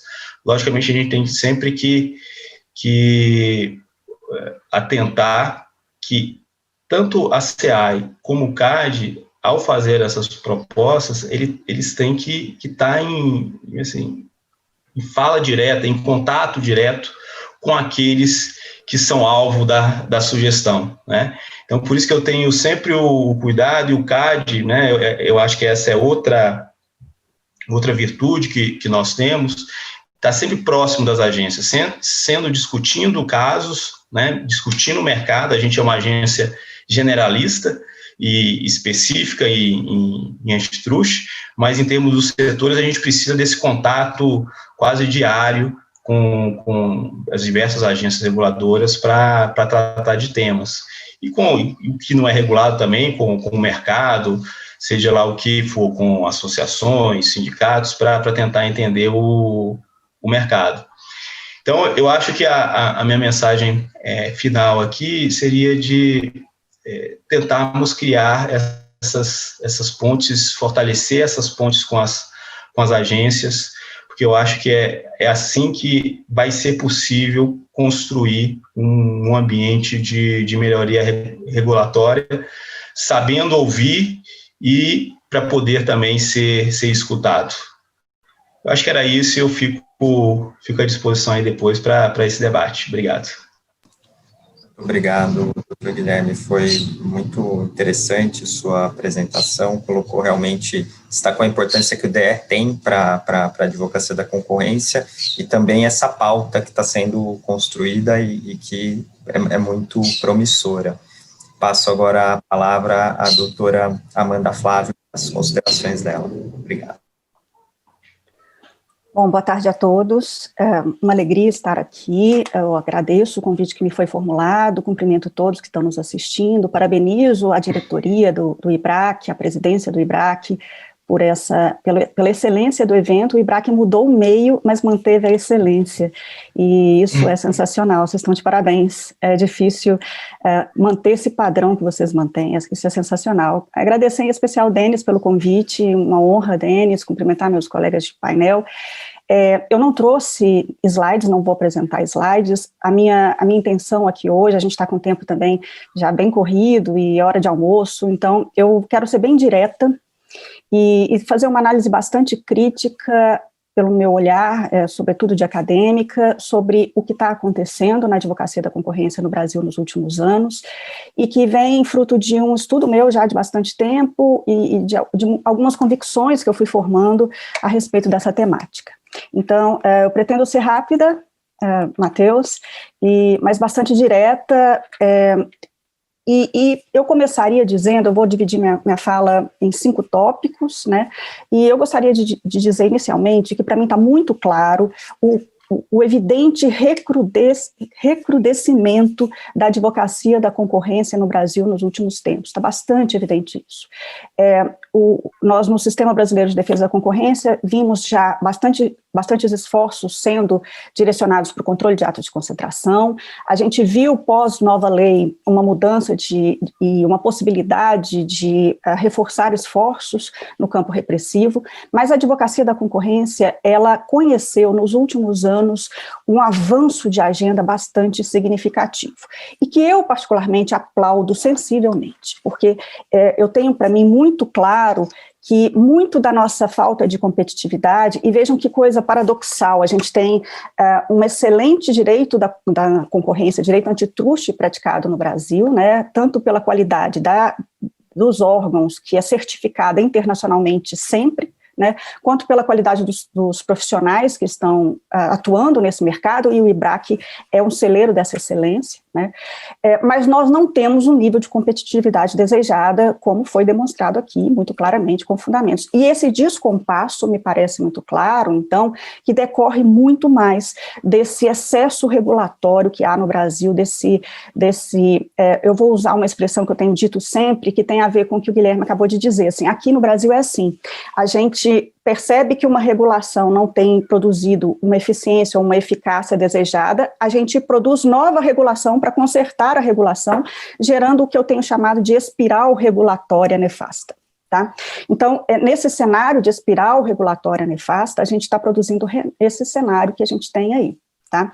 Então, esse recrudescimento no âmbito federal, eu aplaudo as duas iniciativas das duas autoridades e que estão convergindo nessa sinergia. Tá? Eu realmente acho que, passando agora para um segundo raciocínio, que a gente, de alguma maneira, em um cenário muito delicado economicamente, como que a gente está vivendo em 2020, foi uma feliz coincidência essa agenda das duas entidades estarem acontecendo em paralelo a um momento de pandemia. Tá? A agenda do DE, Guilherme, já vinha direcionada para a advocacia da concorrência com mais vigor antes disso tudo acontecer, você pode me confirmar isso, né? Mas nós no Brasil, e aí agora eu falo como cidadã, como consumidora, nós devemos muito ao DE, pelo tanto que vocês obstaram de políticas, práticas e projetos de lei populistas nesse momento. Então, foi uma feliz coincidência, e eu estou acompanhando isso de perto, você sabe disso, né? Foi uma feliz coincidência que estivéssemos com essa agenda no DE nesse momento, porque tenho certeza de que para sair depois para um movimento de recuperação econômica pós-pandemia, pós-solucionada a questão sanitária, nós vamos precisar mais do que nunca daquele ambiente de negócios que nós não temos. Né?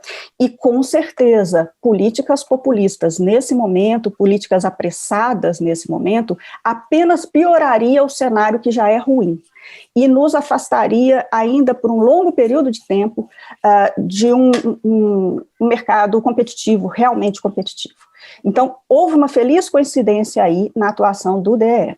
E no que diz respeito à atuação da SEAI, Adriano, e que eu acompanho já desde o início do governo, como você também sabe, também foi uma feliz coincidência. A SEAI, que estava titularizada no ano passado e até uma parte desse ano, por um amigo de todos nós, pelo ex-conselheiro do CAD, César Matos, né, e que já vinha com uma agenda muito positiva também de advocacia da concorrência, mas a SEAI e a CPEC também foram parceiros muito importantes do próprio, da secretaria então titularizada pelo Paulo Webel, onde estava hoje o secretário, e que foram os grandes líderes de uma lei de liberdade econômica.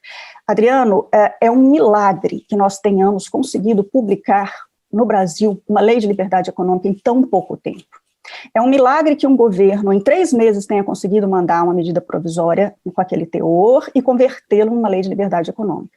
Mas o Brasil deve estar com créditos com Deus, porque não fosse essa lei de liberdade econômica, o trabalho de vocês agora, essa incumbência que a SEAI carrega prioritariamente e que já vem de muito tempo, não é de agora, né, seria dificultada, não fosse uma lei de liberdade econômica, um artigo 4º, que legitima muito vocês. Então, Adriano, se não tivéssemos conseguido publicar no Brasil uma lei de liberdade econômica em 2019, nunca mais publicaríamos, sabe-se lá quando, eu acho que nunca mais, né?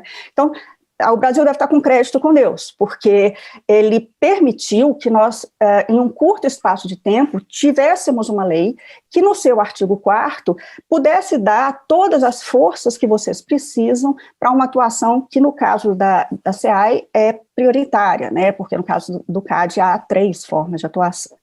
Então, esse momento também é muito feliz, né, porque, de alguma maneira, a SEAI está claramente legitimada. Bom, então, aqui eu encerro meu segundo raciocínio. Meu terceiro raciocínio já é provocativo, porque sabe como é, né, a professora não gosta de provocar também. E aí eu vou provocar o Adriano, né? Uma das críticas que não é crítica, né? Uma das circunstâncias que se diz sobre a advocacia da concorrência, alguns com pesar e outros não, fundamentando, justificando, inclusive no federalismo, né? Mas uma observação que eu preciso fazer é que, de fato, olha só, disse por aí, e de fato está na lei, né, que a SEAI não possui dentes, e que isso, de alguma forma, a tornaria um órgão opinativo sem grandes resultados práticos, né? Assim como a advocacia da concorrência que o próprio DE faz, né? Via advocacia da concorrência nós não temos muito onde avançar, né? Então, disse isso por aí, né? E aí, eu quero dizer que, de fato, é mesmo, né? A gente tem uma questão um federalismo para lidar, nós temos uma questão de competências de um órgão despersonalizado, não tem personalidade jurídica própria, como é a SEAI, mas, Adriano, penso eu que talvez vocês não tenham a exata dimensão disso, mas vocês conseguiram, de uma forma inteligente, criar dentes. Por quê? Porque o FIARC, sobretudo, Adriano, ele sempre foi, a atuação da SEAI, e eu acompanho de perto já algumas gestões, sempre foi muito transparente, sempre foi muito institucionalizada e etc. Mas agora vocês estão escancarando essa transparência.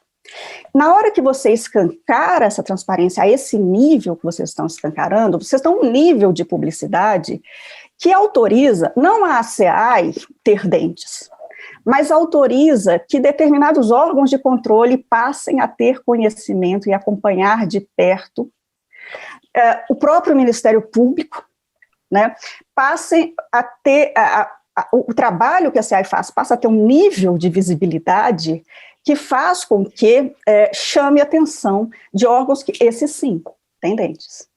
Então, eu não sei se foi... se vocês perceberam a dimensão disso, vocês, dentro dos limites legítimos constitucionais e do ordenamento jurídico brasileiro, vocês conseguiram ter dentes. E de fato, isso daí, e que, de alguma forma, eu chamo a atenção para isso, até para ver a gravidade, a sensibilidade do que vocês farão da agora para frente, e eu tenho certeza que farão da forma mais... de excelência possível. Eu acompanho o trabalho do Gianluca há muito tempo e tenho certeza que ele e toda a equipe, você também, tem em mente essa sensibilidade, essa gravidade, mas vejam, vocês conseguiram ter dentes, tá? Um quarto item que eu gostaria, porque eu tenho que correr aqui, um quarto item que eu gostaria de propor uma agenda para vocês, mais para a SEAI, mas também para o DE. Eu li hoje no Valor que um estudo de vocês, me parece, identificou que há 163 reguladores federais no Brasil. Não é isso, Adriano? Veja bem, federais. Para quem advoga, o IBRAC é sobretudo formado por profissionais, sabe bem que não são só federais, são os estaduais e os municipais também, que estão lá no pescoço do agente econômico. Eu gostaria de saber, estou achando sensacional esse trabalho que vocês têm pela frente, que é grande o suficiente, tá? Mas eu gostaria de saber e de provocá-los também sobre o que vocês pretenderiam fazer para algum estímulo à replicação desse modelo, à réplica desse modelo também em outros níveis da federação. Se vocês têm, de alguma maneira, algo em mente, mas se não tiverem, por favor, incluam algo em mente para algum estímulo de alguma ordem, a um trabalho, eu sei que no nível municipal no Brasil, né, é dificílimo, mas estadual são 27, né, se a gente conseguisse ao menos, vocês conseguissem levar essa mensagem para o âmbito estadual, vocês também, aí seria completar todo o cenário. Indo para o final aqui, isso que eu incluí enquanto você falava, na verdade, enquanto Guilherme falava e você também, Guilherme falava assim, pois é, aqui no CAD a gente vê que muitas vezes questões que são postas aqui para o CAD avaliar são barreiras regulatórias que estão impedindo a plena competição no mercado, né? E você, Adriana, eu sei que é da área de transportes. No livro Capitalismo e Liberdade, Friedman conta a história da criação da Agência de Regulação de Transportes Ferroviários nos Estados Unidos, e que tinha como objetivo tornar o mercado mais competitivo. E ele termina dizendo assim: eu tenho certeza que se a agência não existisse hoje, o mercado seria mais competitivo. Lá, né? Talvez a gente tenha copiado o modelo americano de agências reguladoras em todos os seus níveis, inclusive no que ele tem de ruim. Né? A gente parecia, né, inclusive foi criticado na época, assim, né, como neoliberal, uma proposta do Estado se afastar do fenômeno econômico e criar agências reguladoras. A realidade nos mostrou que foi exatamente o contrário. Ele veio só com mais força, né, e com nível de detalhamento pior. Né? Então, era a última observação que eu queria fazer, e para encerrar mesmo, na época eu acompanhei muito de perto, né, toda a tramitação da Lei de Liberdade Econômica, e eu vi todas as críticas, e uma das críticas por uma pessoa que eu respeito muito, por sinal, uma pessoa que eu tenho como uma referência, inclusive, era de que havia no artigo 4º um pressuposto errado no artigo 4º da lei, que regulamenta o abuso regulatório. Havia um pressuposto errado de que a regulação tende para o abuso, né? Bom, se a regulação tende para o abuso, isso é uma discussão que dá uma live inteira, mas eu vou dizer, concluindo o seguinte: olha, se tende ou não tende para o abuso não é o problema que nós temos para resolver aqui no Brasil, não. O problema que a gente tem para resolver no Brasil é que aqui tendeu, aqui a regulação virou abuso, né? E é por isso que eu aplaudo e eu realmente vejo com excelentes olhos todo esse esforço que as autoridades estão fazendo. De fato, eu acredito que os maiores problemas concorrenciais que nós temos no Brasil não são atribuíveis ao agente econômico, não. São atribuíveis muito claramente ao próprio Estado, que é quem deveria buscar progresso, né, que é quem deveria ser um instrumento do progresso, e, no entanto, tem sido um óbice ao progresso no Brasil. Bom, era isso, eu espero não ter extrapolado muito. Muito obrigada mais uma vez, parabéns pelo painel, e, enfim, uma honra para mim. Obrigado, doutora Amanda. Acho que tem um dos pontos da sua fala que também me preocupa bastante, a questão da coordenação federativa e do exercício de múltiplas competências sobre uma mesma atividade que gera muita confusão no nosso direito e gera muito trabalho para os administrados e também para o Estado, de alguma forma. Acho que essa é uma preocupação. Inclusive, uma das perguntas que chegaram é exatamente como que o FIARC lidaria, né, já antecipando um pouquinho, com esse cenário de atuar não só na esfera federal, mas em outro momento atuar junto aos estados e municípios. Passo a palavra agora para o Denis, para as colocações dele. Obrigado, Matheus. Eu vou tentar ser bem rápido, porque a gente tem perguntas aí na fila. Como proponente do painel, meu papel aqui realmente fazer comentários que eu acho que são importantes, né? Queria só agradecer à comissão organizadora do IBRAC, que selecionou o painel, especialmente ao presidente Lauro Celidônio, ao diretor de concorrência Bruno Drago, né, que foi quem tiveram contato comigo depois que o painel foi selecionado. Quero agradecer a todos os palestrantes e a todo mundo que está ouvindo a gente aqui. Os meus comentários são basicamente na linha, claro, de tentar apontar algumas coisas que eu acho que são muito importantes da agenda do setor público, mas tendo em vista no que ela interage com a agenda do setor privado, né? E nisso se inclui o IBRAC, né? A gente tem feito bastante coisa relacionada a essa agenda regulatória e concorrencial, como vários palestrantes aqui já comentaram, né? Mas eu acho que tem alguns pontos aí que vale a pena a gente relembrar, então, justamente, ainda que a gente já tenha falado em eventos anteriores, justamente para repisar, que são pontos de agenda que têm que ser retomados em algum ponto ou reforçados, né? Por exemplo, o Adriano, quando fala que o processo do FIARC pode ser um pouco extenso, né, justamente eu vejo isso como um mérito, né? A criação do processo é um pleito que o IBRAC, por meio, não oficialmente, mas por meio de uma publicação, né, assinada por mais de 20 membros do Comitê de Regulação, é um pleito que foi feito em 2015, foi debatido em seminários do IBRAC, foi publicado em 2016, né, num livro chamado Advocacia da Concorrência, né. Então, isso não veio, quer dizer, pode ter sido uma ideia original, e além de uma ideia, né, essa gestão teve a coragem de criar o procedimento e de enfrentar várias resistências que surgem, né, de agentes que se sentem incomodados pelo procedimento. Mas não é uma coisa que veio do nada, né, já é um debate que existe aí no meio regulatório e concorrencial há cerca de 5 anos, pelo menos, né. A questão também da criação de um processo, né, claro, tem uma natureza ex post, né, que se justifica pelo fato de que as AIRs no Brasil ainda são incipientes. É claro que a gente tem reguladores que fazem muita AIR, vem fazendo muita AIR, vem fazendo também, menos reguladores vem fazendo AIRs ex post, tá?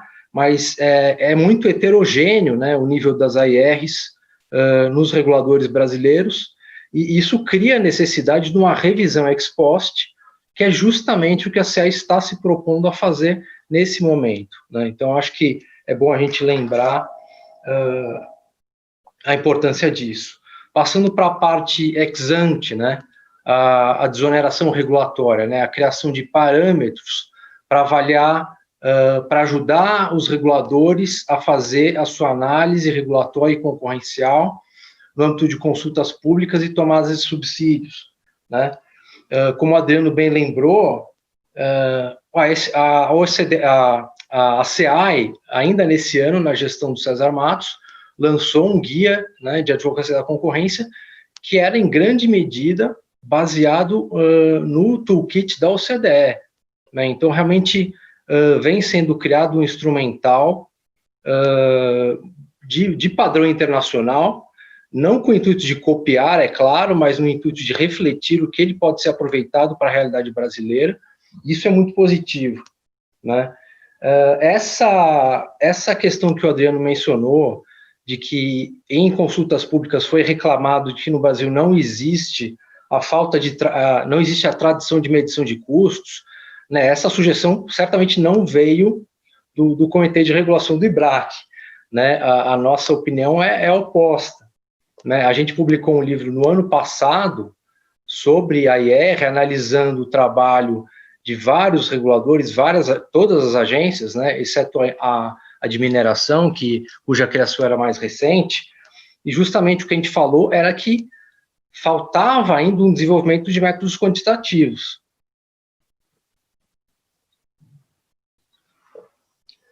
Fabiana também trouxe a questão do benchmarking internacional, é muito importante, né, e aí falou também do OCDE.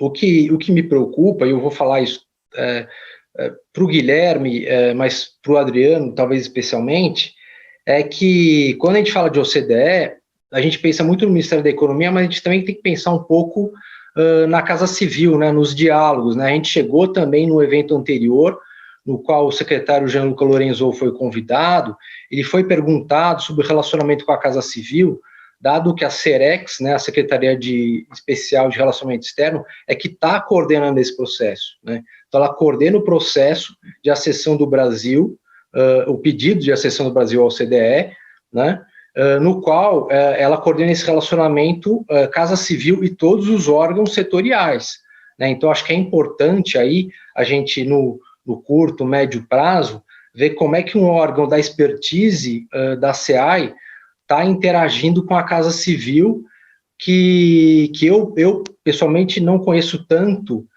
de 2019 para cá, né. A gente sabe que entre 2016 e 2018 era um pessoal muito técnico, né, que hoje estava no Ministério da Economia, tem técnicos muito bons lá na Casa Civil hoje em dia. Eu não vou citar o nome porque não fui autorizado, mas esse relacionamento é muito importante.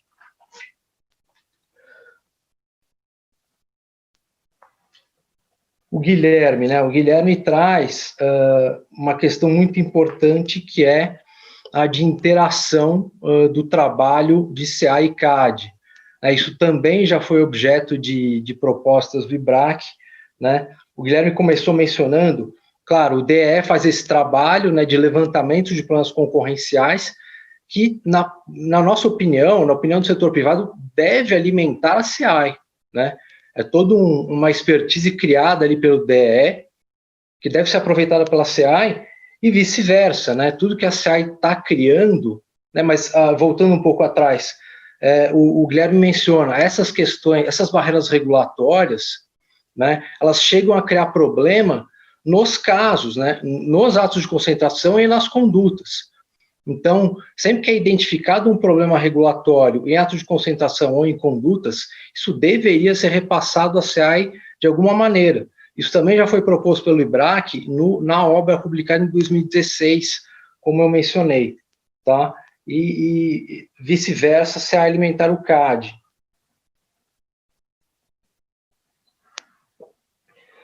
Outra coisa muito importante que o Guilherme coloca é o aprendizado na pandemia, né? Discussões legislativas de caráter populista que criavam aí projetos de lei que podiam trazer algum alívio, alguma vantagem para alguns setores ou para os consumidores no curto prazo, mas que desorganizariam o mercado no médio e longo prazo, né? O DE emitiu várias notas técnicas, o IBRAC também se manifestou, né? A Fabiana redigiu as notas, o IBRAC se manifestou, e é muito importante também que a gente comece a pensar num diálogo de natureza técnica com o legislativo. Não adianta só a gente pensar que o legislativo só tem gente mal intencionada, ou eles não têm a expertise técnica necessária. Isso não é verdade. Já existe um grupo de estudos de análise de impacto legislativo na Câmara dos Deputados, né? Já existem projetos para alterar o regimento interno, né, para introduzir análise de impacto regulatório, análise de impacto legislativo nos projetos analisados, e eu acho que tanto o Ministério da Economia como a Casa Civil devem começar e nós, do setor privado, a gente deve começar a trabalhar melhor isso, né, porque não adianta só pensar na regulamentação se a lei já vem problemática, né? Aí o problema de interpretação, como o Adriano colocou, é muito grave, né? É muito mais difícil de solucionar depois.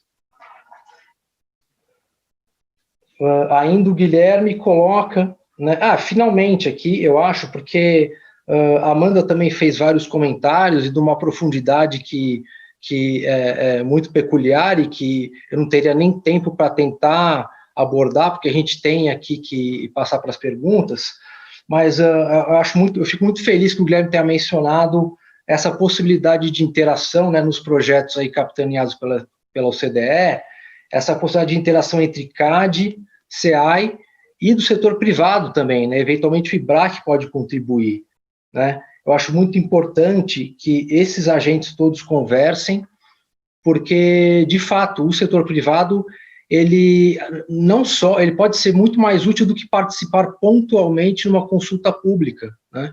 Ele pode ter uma participação muito mais de médio e longo prazo, de acompanhar esses processos de desregulamentação, e eu bati o olho numa pergunta aqui, não necessariamente tudo precisa ser desregulamentado, eventualmente você tem regulações que são positivas.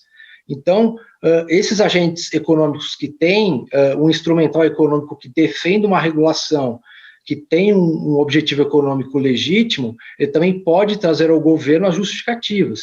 Então, é muito importante realmente que a gente faça esse trabalho, governo, setor privado, academia, para que todo esse instrumental que a gente está trabalhando aqui saia fortalecido. Eu encerro aqui imediatamente e retorno para você, Matheus. Muito obrigado a todos, estou muito satisfeito com o resultado do painel. Vamos às perguntas. Eu aproveito já para agradecer as excelentes exposições de todos. Acho que o tema foi tratado em grande profundidade por todos vocês, e me vejo aqui numa situação desconfortável de ter que selecionar poucas perguntas. Mas Matheus, só deixa eu te interromper e falar o seguinte, claro. Desculpa, a Amanda e o Denis já colocaram várias perguntas, eu acho que uma rodada para respondê-las assim, de 1 ou 2 minutos, eu acho que seria bom. A gente não pode deixar essas provocações abertas. Tudo bem, então eu vou repassar aí para vocês, para uma rodada rápida aqui. Se sobrar um tempo, a gente avança em uma ou duas perguntas aqui que chegaram pelo Q&A e pelos outros meios aqui que eu estou sistematizando. Vamos lá. Adriano, vamos pela ordem das apresentações, Adriano? Vamos pela ordem. Por favor. Pela ordem. Então, tentando aglutinar aqui de forma rápida, tentar explicar vários questionamentos que foram feitos. Eu não sei como era antes, eu sou recente aqui no Ministério da Economia, mas eu vejo uma integração muito forte, uma parceria muito grande entre o Ministério da Economia e Casa Civil, né? O trabalho feito no acordo Brasil e Estados Unidos foi desenhado conjuntamente, então isso é uma questão que eu estou observando com muita felicidade. Eu acho que tudo isso ajuda, viu, quando a Amanda fala assim que Deus ajudou o Brasil, está de olho, realmente, a gente vê o tamanho do governo tal como ele é, e a gente vê uma integração muito positiva, muito boa. A própria SEAC, o CAD, eu vejo assim, são parceiros grandes que a gente enxerga hoje na nossa atuação, e muita coisa que a gente está propondo não teria logrado sucesso se a gente não tivesse esses parceiros nos apoiando nesse sentido. Tá, joia? Então, eu vejo muito isso, essa questão. O TCU também, no nosso encontro de reguladores federais que nós fizemos na sexta-feira passada, nós tivemos lá a abertura, quem fez foi o doutor Marcos, lá diretor de competitividade da CSEX do TCU. Então, assim, eu estou vendo uma integração muito boa, a discussão regulatória está evidente em vários setores da economia brasileira, não só do Ministério da Economia, mas dentro da esplanada. E sobre essa questão de desregulamentar, eu vejo o seguinte: a gente tem uma camada muito grande, assim, o pessoal, quando a gente fala em desregulamentar, o pessoal assusta, mas vocês querem acabar com o Estado. A gente ainda tem uma gordura muito grande para queimar, até chegar lá onde não dá para desregulamentar. Então dá para a gente acelerar, não tem problema, a gente pode continuar tocando aí, acelerando, sem medo. A gente não vai tirar direito de ninguém, porque ainda está longe para chegar. A gente tem muita, foi feito um levantamento da SEMI, mais de 200 mil atos foram revogados esse ano. E parece que não fez cócegas. Então, a gente tem muita gordura para queimar. Então, não é questão de vamos acabar com o Estado, vamos acabar com a... Não, nós estamos longe de chegar nisso. Quando a gente chegar realmente uma regulação mínima, aí dá para a gente realmente sentar e repensar como é que a gente vai fazer para manter um Estado de direito aí, para que a gente tenha segurança, porque a regulação é importante também para que a liberdade econômica aconteça. As regras do jogo estando claras, os institucionalistas falam isso muito bem na teoria econômica, de, você tem regra clara, aí o cara investe, aí você tem realmente possibilidade, mas regra clara não significa regra nenhuma, tá, pessoal? Então, não sei se eu consegui responder tudo assim de uma forma rápida, passar para o Guilherme. Acho que não só respondeu, como tocou em outras duas perguntas que apareceram aqui para nós. Eu vou passar aqui, então, para a Fabiana, se ela tiver alguma consideração aqui.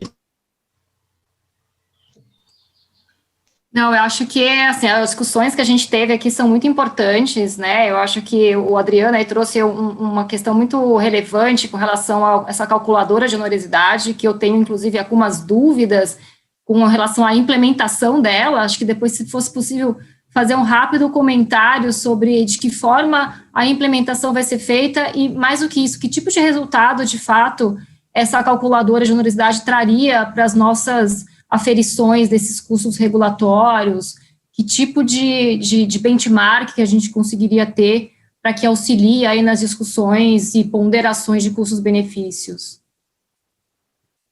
Se você puder aproveitar e já fazer uma rapidinha pergunta. Rapidinho. Não, na verdade, agora, o início, a proposta da calculadora é a gente ter um começo. Principalmente, porque a gente, quando fala em reguladores, às vezes nós temos reguladores assim, que estão com uma expertise muito grande, já usa o SCM com muito mais tempo e tal. Agora, tem gente que não sabe por onde começar. Então, nós queremos primeiro auxiliar, dentro dessa gama aí de 160 e poucos reguladores que nós identificamos federais, começar a disseminar a ideia, né? E dentro desse nosso fórum, esse encontro de reguladores, queremos providenciar workshops, a gente trabalhar melhor a ideia. A gente lançou uma versão beta justamente para sentir se alguém sinaliza, né?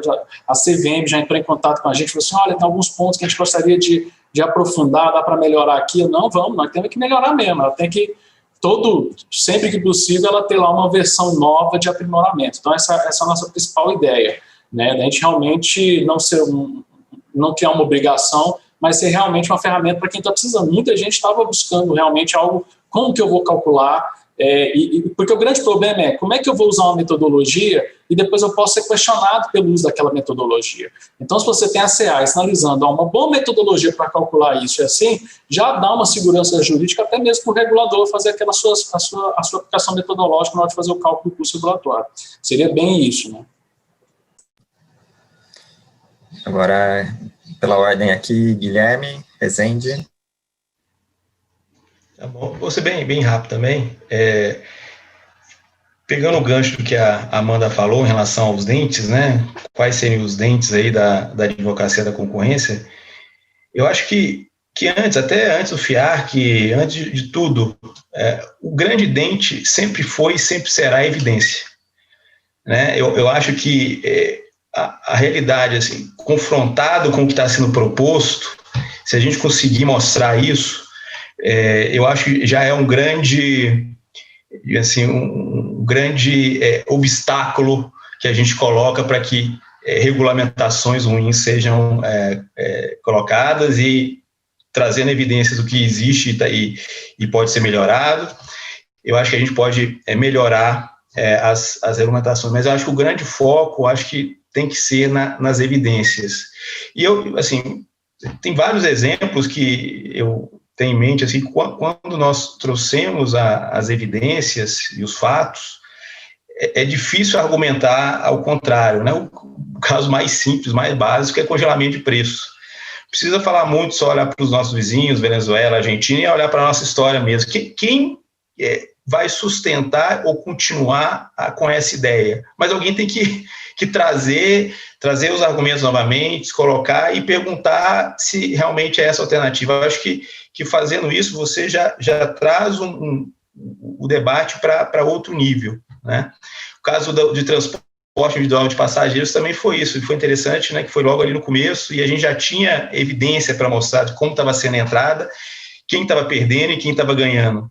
Então, ali também foi um momento importante de se trazer evidência e ser questionada, ser confrontada, e eu acho que dali saiu uma regulamentação muito menos, assim, onerosa do que estavam se propondo, né? Mesmo que existiu alguma coisa, né? Eu acho que foi muito menos do que era proposto ali. E a gente participou, agora tentando falar um pouquinho do que o Denis falou, a gente participou com essas evidências, né, debaixo do braço, levando, apresentando para vários setores, até associações de táxis, a gente discutiu isso, e o próprio Congresso Nacional, né? No Senado, na Câmara, fomos lá, apresentamos os dados e Denis, eu acho que eu concordo com você, a receptividade, quando se mostra as evidências para os parlamentares, é muito grande. Logicamente, tem uma discussão ou outra ali, um pouco mais ideológica, isso faz parte do debate também, mas grande parte entende quando você mostra números, mostra dados qualitativos, quantitativos do que está acontecendo com o mercado e por que aquela regulação vai ser ruim ou vai ser boa. Então, eu acho que intensificar isso é importante. A gente tem, quando a gente é chamado, a gente tem ido e vê o grande, assim, benefício para a discussão quando nos é dado a palavra. E, por fim, não quero tomar mais tempo, em relação a essa ouvir, né, ser ouvido, né, em nível estadual, municipal também, aí eu coloco uma experiência que o CAGE tem feito, são os acordos com os ministérios públicos estaduais, já fizemos com todos os estados e o Distrito Federal, e um plano de trabalho, né, de cursos, capacitação, discussões, e uma coisa que a pandemia nos trouxe, primeiro, a impossibilidade de fazer o curso, e depois a grande oportunidade de poder fazer isso em muito mais intensidade com os chats aqui, né, com as reuniões online. Então, a gente está vendo isso uma grande oportunidade de tentar estender essa nossa função aí educativa de advocacia da concorrência para mais pessoas, né? E não só o Ministério Público Estadual, se a gente pensar como esse instrumento é poderoso, como a gente pode utilizar, o CAD está no planejamento estratégico para os próximos anos, eu já até coloquei isso, é utilizar os instrumentos de capacitação online, de discussões online, cada vez mais para chegar cada vez mais em mais pessoas, mais agentes públicos, privados, porque eu acho que é só com isso, com informação, com evidência, que a gente vai conseguir começar a mudar essa tendência aí que a Amanda colocou, dessa espiral regulatória que muitas vezes a gente nos depara. Devolvo aqui a palavra para a Amanda, então, e depois para o Denis, para a gente já partir para os finalmente. Bom, o que eu queria dizer mesmo, porque vi nas perguntas aqui a preocupação com um Estado ausente, né? Eu precisava dizer muito na linha do que o Adriano está dizendo. Não é uma questão de o Estado se ausentar, né? Não tem nenhum anarquista aqui, né? Mas é uma questão de nós confrontarmos o prometido com o obtido nas regulações que aconteceram ao longo dessas décadas, desses 25 anos de agências reguladoras no Brasil, né? Se a gente compara o prometido com o obtido, a gente percebe que não deu certo em inúmeras situações, né? Se no fim das contas o que a gente quer é progresso, então nós não vamos insistir no erro, né? Que tal tentar desregular, né? E eu vou, só para fechar mesmo, assim, citar um exemplo que toda live eu cito, e aí o pessoal que já me assistiu em outra já está esperando, inclusive, mas que para mim é muito simbólico de tudo isso, né? Que foi o que aconteceu com o álcool em gel. Logo que o álcool em gel subiu demais seu preço, baseados num dispositivo do Código de Defesa do Consumidor, diversos PROCONs pelo Brasil afora foram às farmácias fechar esses estabelecimentos quando a gente mais precisava deles, né? Por quê? Porque eu não preciso explicar para quem participa pelo IBRAC por que o preço do álcool em gel estava elevado, né? Assim, evidentemente, ninguém tinha 6 meses atrás álcool 70 graus em gel em casa, né? Só por isso, né?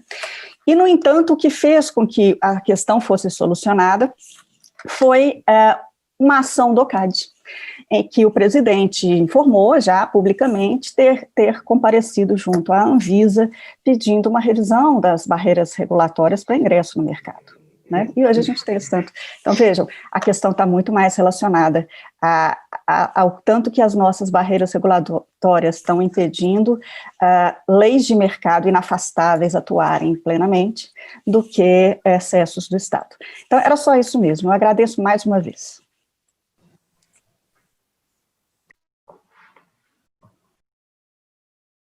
Eu? Oi, Matheus.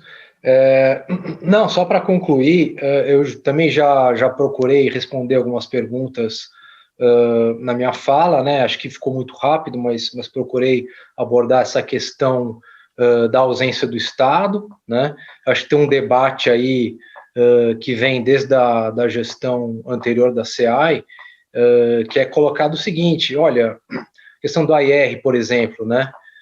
Você precisa ou não precisa fazer AIR para desregular, né? Então essa seria uma questão. E a SEAI vem colocando, desde a gestão anterior, Adriano, me corrija se eu estiver errado, que, olha, dado o nosso estoque regulatório gigantesco, talvez não seja o caso, né, de fazer AIR para desregular, né? Enfim, não vou nem colocar aqui a minha opinião, mas, de fato, né, o estoque do Brasil é gigantesco, e isso é uma boa justificativa.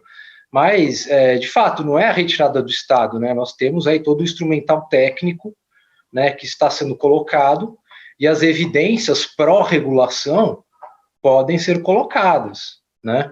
E aí, só para concluir, então, eu só acrescentaria, agradeceria aí todos os comentários que foram feitos em resposta aos meus comentários, e aí sobre o que o Guilherme falou, de fato, né, a gente tem que intensificar o diálogo com o Congresso, mas não é tão fácil dialogar com o Congresso como é com o Poder Executivo em termos técnicos, né? Natural isso, porque tem questões políticas mais evidentes, né? Por isso que é importante, né, para concordar com você, Guilherme, né, Por isso que é importante a gente continuar trabalhando nisso. E por fim, uma questão que eu não tinha comentado, que a Amanda comentou, é a questão das sé ascendentes, né? Também acho que o FIARC, especialmente, é uma iniciativa muito modesta em termos de formalização jurídica, mas ousada, né, em termos do resultado que pretende alcançar. Então, esse é um modelo que deve ser apoiado, né, porque ele é uma intervenção muito pequena do ordenamento, né, mas que pode gerar um resultado muito bom via negociação e divulgação e publicização do trabalho da SEAI. Então, vamos torcer e vamos apoiar para que dê certo. E, evidentemente, que os agentes incomodados vão poder reclamar ou para a própria SEAI ou para os reguladores, né, no caso do setor privado. Eu acho que, enfim, a gente tem uma agenda aí pela frente que pode ser muito positiva para a sociedade. Bom, gostaria aqui de agradecer a todos, Adriano, Fabiana, Guilherme, Amanda e Denis, pelas excelentes exposições aqui, pela rodada de perguntas que acabou abordando várias das perguntas que foram feitas. Eu vou encaminhar a todos vocês as perguntas na forma como elas estavam, e devolvo aqui a palavra ao Bruno Drago para retomar aqui a continuidade do evento. Muito obrigado a todos vocês.